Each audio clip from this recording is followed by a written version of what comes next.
రాష్ట్రంలో ఎస్సీ వర్గీకరణ అమలుకు ఉభయ సభలు పచ్చ జెండా ఊపాయి. సుప్రీంకోర్టు తీర్పు అనంతరం ఎస్సీ వర్గీకరణపై రాష్ట్ర ప్రభుత్వం నియమించిన జస్టిస్ షమీం అఖ్తార్ ఏకసభ్య కమిషన్ 4 సిఫారసులు చేసింది. వాటిలో రాష్ట్రంలోని మొత్తం 59 ఎస్సీ కులాలను 3 గ్రూపులుగా వర్గీకరించడం, ఉద్యోగాల భర్తీ విధానం, రోస్టర్ పాయింట్ విభజన ప్రతిపాదనలను ఆమోదించిన సర్కారు క్రిమిలేయర్ సిఫారసును తిరస్కరించింది. మంత్రిమండలి ఆమోదించిన అనంతరం సంబంధిత నివేదికను మంగళవారం శాసనసభ శాసన మండలిలో ప్రవేశపెట్టింది. 2 చోట్ల నివేదికకు ఆమోదం లభించింది. దీంతో దాదాపు 3 దశాబ్దాలుగా వర్గీకరణ కోసం ఎదురు చూసిన వారికి లబ్ధి చేకూరనుంది. జస్టిస్ షమీం అఖ్తార్ కమిషన్ సామాజిక, ఆర్థిక, విద్య, ఉద్యోగాలు, రాజకీయాల్లో ప్రాతినిధ్యం ఆధారంగా అత్యంత వెనుకబడిన కులాలను గ్రూప్ 1లో, మధ్యస్థ లబ్ధి పొందిన కులాలను గ్రూప్ 2లో, మెరుగైన ప్రయోజనాలను పొందిన కులాలకు గ్రూప్ 3లో చేర్చింది.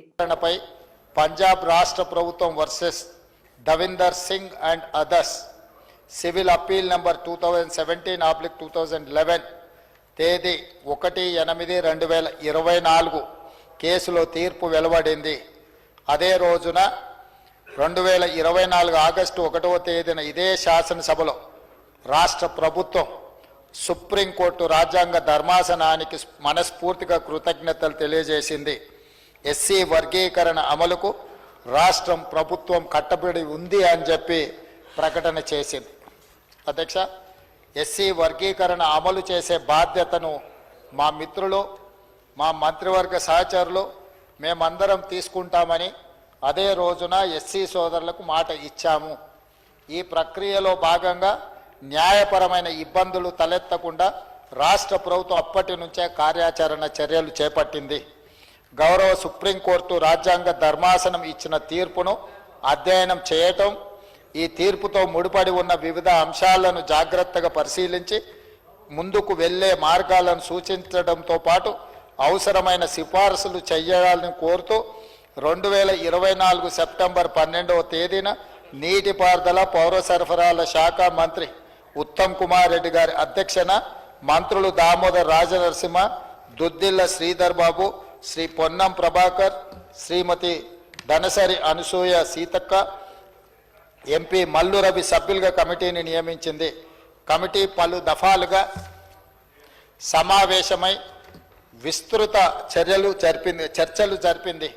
ఇతర రాష్ట్రాల్లోని ఎస్సీల ఉపకులాల వర్గీకరణ అమలు తీరును అధ్యయనం చేసేందుకు సీనియర్ అధికారుల బృందాన్ని పంజాబ్, హర్యానా, తమిళనాడు రాష్ట్రాలకు పంపించింది. సుప్రీంకోర్టు తీర్పు అమలుకు అనుసరించాల్సిన విధానాలపై రాష్ట్ర న్యాయశాఖ కార్యదర్శి, రాష్ట్ర అడ్వకేట్ జనరల్ నుంచి న్యాయ సలహాను స్వీకరించింది. విస్తృత సమావేశాలు, సంప్రదింపుల అనంతరం వర్గీకరణపై లోతైన అధ్యయనం కోసం ఏకసభ్య న్యాయ కమిషన్ను వేయాలని కమిటీ సిఫార్సు చేసింది. అధ్యక్ష, కమిటీ సిఫార్సు ప్రకారం రాష్ట్ర ప్రభుత్వం 2024 అక్టోబర్ 11వ తేదీన డాక్టర్ జస్టిస్ షమీం అఖ్తర్ గారి ఆధ్వర్యంలో ఏకసభ్య న్యాయ కమిషన్ను జీవో 8 ద్వారా ఏర్పాటు చేసింది. 60 రోజుల వ్యవధిలో కమిషన్ తమ నివేదికను అందించాలని అందులో నిర్దేశించింది. గడువులోగా ఈ ప్రక్రియ పూర్తి కానందున 2025 జనవరి 11వ తేదీన మరో 30 రోజుల పాటు ఫిబ్రవరి 10 తారీఖు వరకు ఈ కమిషన్ గడువును ప్రభుత్వం పొడిగించింది. కమిషన్ యొక్క విధి విధానాలు ఈ విధంగా ఉన్నాయి. అధ్యక్ష, తెలంగాణ రాష్ట్రంలోని ఎస్సీ కులాలు, ఉపకులాల హేతుబద్ధమైన వర్గీకరణకు అందుబాటులో ఉన్న జనాభా గణన సమాచారాన్ని పరిగణలోకి తీసుకొని శాస్త్రీయ పద్ధతిలో చేపట్టాలి. ఎస్సీల్లోని వివిధ ఉప సమూహాల మధ్య ఉన్న అంతరాలను గుర్తించేందుకు సమగ్ర అధ్యయనాలు నిర్వహించాలి. రాష్ట్ర ప్రభుత్వ ఉద్యోగ అవకాశాలు, విద్యా సంస్థల్లో ప్రవేశాల్లో తగినంత ప్రాధాన్యత లేకపోవడం దృష్టి పెట్టాలి. ఎస్సీల్లోని ఉప సమూహాల మధ్య సామాజిక, ఆర్థిక, రాజకీయ, విద్యాపరంగా వెనుకబాటుతనానికి సంబంధించి వివిధ కోణాలను పరిశీలించాలి.